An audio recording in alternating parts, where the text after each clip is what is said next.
কিছু মানুষের না পিএনপিসি ছাড়া কোনো কাজই নেই, যেমন আমার লাইফেও আছে এরকম পিএনপিসি করা পাবলিক, মানে আমি কি করছি, কোথায় যাচ্ছি, কি খাচ্ছি, মানে ইচ অ্যান্ড এভরিথিং তাদের জানা দরকার। এদিকে নিজের সংসার ভেসে গেল সেটা দেখবে না, আমি কি করছি, আমি কিভাবে লাইফ লিড করছি সেটা তাদের আগে জানা দরকার। আমাকে নিয়ে যে তাদের কিসের এত কিউরিওসিটি আমি জানি না ভাই।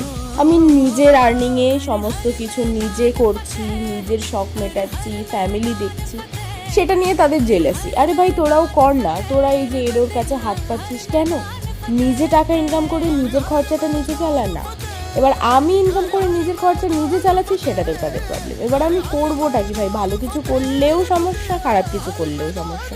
আমি যখন একটা ভালো কাজ করছি, নিজে ভালো আছি, সেটা অনেকের সহ্য হয় না। আমি ভিডিওতে নাম নেব না, বাট যাদের উদ্দেশ্য করে কথাগুলো বলছি, আই থিঙ্ক তারা যদি আমার এই ভিডিওটা দেখে অবশ্যই বুঝবে। দেখো ভাই, সমাজ নিয়ে পড়ে থাকার মেয়ে আমি না, তো সমাজ কটু কথা বলবেই। তুমি ভালো করলেও সমস্যা, তুমি খারাপ করলেও সমস্যা। তো সমাজকে এড়িয়ে নিজেকে কিভাবে স্ট্যান্ড আপ করতে হবে একটা জায়গায়, নিজেকে কিভাবে তৈরি করতে হবে ভালোভাবে, কিভাবে ইনকাম করতে হবে, কিভাবে নিজেকে ভালো রাখতে হবে, ফ্যামিলিকে ভালো রাখতে হবে, সেই সমস্ত দায়িত্ব কিন্তু তোমার। সো আমাকেই যখন সবটা দেখতে হবে, তাহলে কেন সমাজের 5টা মানুষের বাজে কথা আমি গায়ে মেখে নিজের ক্যারিয়ারটাকে নষ্ট করবো, নিজের লাইফ নষ্ট করব কেন ভাই? যখন আমাকেই সমস্ত কিছু করতে হবে, আমি নিজে ভালো মতো এগিয়ে যাব। আমি মনে করি পৃথিবীর প্রত্যেকটা মেয়েরই দরকার ইনকাম করা, নিজের খরচা নিজে চালানো, অ্যান্ড ইভেন ফ্যামিলিটাকেও চালানো। অনেকে আছে কি বয়ফ্রেন্ড বা হাজব্যান্ডের কাছে গিয়ে টাকা দাবি করে, টাকা চাই।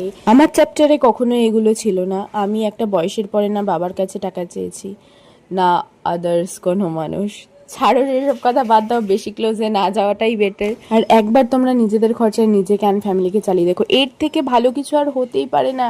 প্রচুর শান্তি আছে এটাতে, প্রচুর।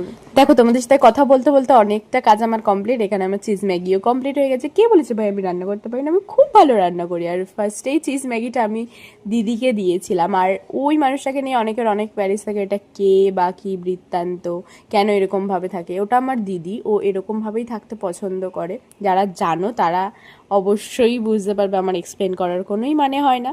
আর এখানে একটু আমি সন্ধ্যাবেলা বেরিয়েছিলাম, আমার চেক আপ ছিল ডক্টরের কাছে, তাই। অ্যান্ড রানাঘাটের ঐতিহাসিক চাবি গেট, এই চাবি গেটে তো রানাঘাটের প্রত্যেকটা মানুষ দেখলাম আজকেই চলে এসছে। এত ভিড় ছিল, মানে বেরোনোরও জায়গা ছিল না। সো এনিওয়ে, তারপর আমরা সবজি বাজার করে একটু চা খেতে গেছিলাম। চা খাওয়া শেষে গ্রসারির দোকান থেকে টুকটাক কিছু নিয়ে নিলাম, বিকজ আজকে ডিনারে হয়েছিল ডালিয়া, যেহেতু আজকে ভেজ, পুরো দিনটাই আজকে ভেজ ছিল। আমি তো চালের খিচুড়ি, সাবুর খিচুড়ি, ডালিয়া খেতে খুব পছন্দ করি। আর খেতে খেতে দেখে নিচ্ছিলাম গোপাল ভাঁড়, এটা আমার একটা হ্যাবিট বলতে পারো। So that's it for today guys, see you in the next video, for more, by.